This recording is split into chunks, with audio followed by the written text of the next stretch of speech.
Agustinus Tai dan Margaret Kristina Megawe tiba di TKP menggunakan 2 kendaraan APC atau kendaraan lapis baja Polda Bali.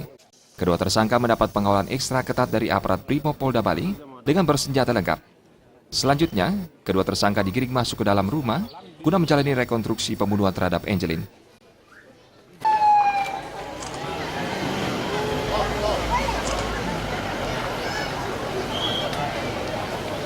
Masuk lagi buka mundur.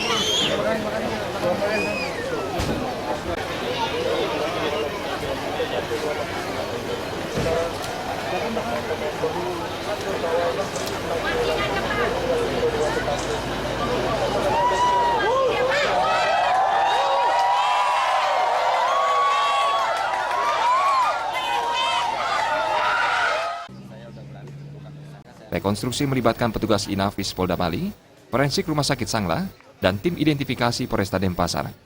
Rekonstruksi baru dapat dimulai 2 jam kemudian karena menunggu kuasa hukum tersangka Margaret Kristina Megawe datang ke TKP. Sementara kuasa hukum tersangka Agus Hotman Paris sudah lebih awal mendatangi TKP. Sebanyak 81 adegan yang diperagakan para tersangka dengan melibatkan para saksi. Mulai dari kehidupan korban bersama ibu angkatnya serta tersangka Agus, hingga aksi pembunuhan yang berakhir pada dikuburnya jasad Angelin di halaman rumah.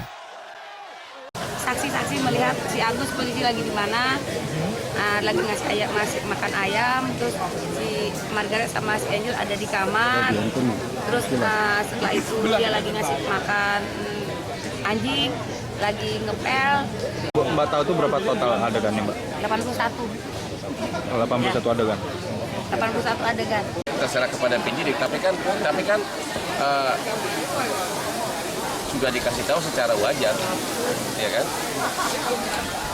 Dan Margaretnya sudah di dalam juga sama aku.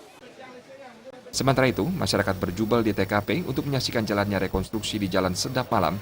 Untuk rekonstruksi, ratusan aparat keamanan dari Polda Bali dan Polresta Denpasar diterjunkan.